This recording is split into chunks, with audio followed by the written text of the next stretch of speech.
Image copyright FBGT image caption Brexit talks between David Davis and Michel Barnier have yet to make a breakthrough. Forget about the daily agonies over the Brexit bill in Parliament for the government's plans to stay remotely on track. It's the other bill they really need to worry about. The government hopes desperately to be able to move on to the next phase of the EU talks at the leaders' next shindig in mid-December.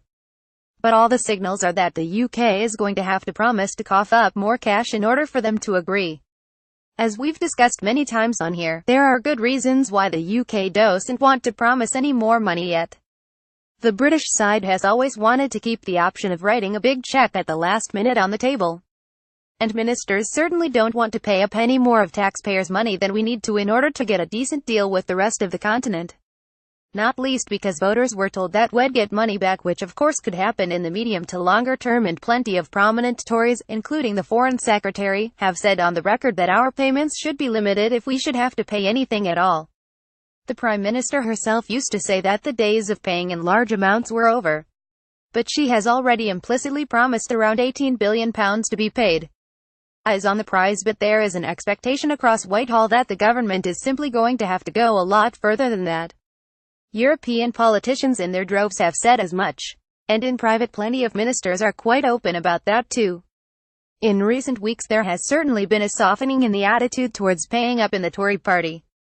2 different Brexiteer cabinet ministers have told me they would accept as much as £50 billion, with one saying it's all about keeping our eyes on the prize.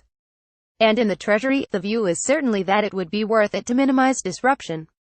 Ministers are not yet ready though to say as much publicly or indeed to make those commitments in the talks. And if they don't, well, the chances of progress at the Crunch Summit in December are very slim. One source familiar with the discussions said the UK political move has to come or we just won't get there.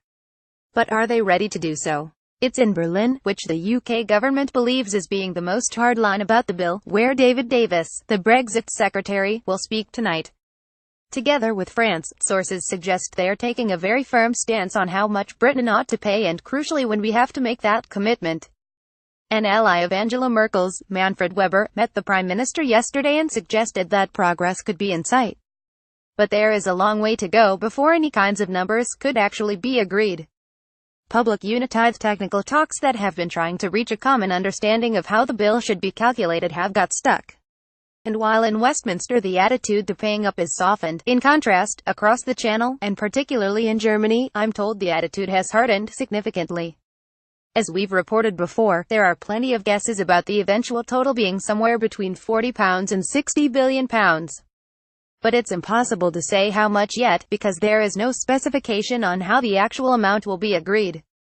So for example, even if the UK is ready to agree it will pay its share for infrastructure projects that have already been agreed, what happens in theory if a project goes over budget? What happens if it takes longer than agreed? And would the UK be expected to contribute towards new projects that are agreed during the transition period, the likely 2 years once we have left the EU but are still operating within its rules to give business time to adapt? This might be bluff and stuff, as described, but it could make a huge difference to the eventual cost. And Germany, yet to form a new governing coalition, is, I'm told, not in the mood to budge. And while there is some frustration at their approach inside the EU 27, no other country will right now stick their neck out and criticize Angela Merkel, and the public unity of the continental bloc has been consistent and strong. But will David Davis tonight signal a softening of the UK approach on the cash? I'm not so sure. He, alongside his colleagues, is desperate to start talking more about the future trading relationship. But there is a risk that unless they're willing to talk money first, that conversation might simply never happen.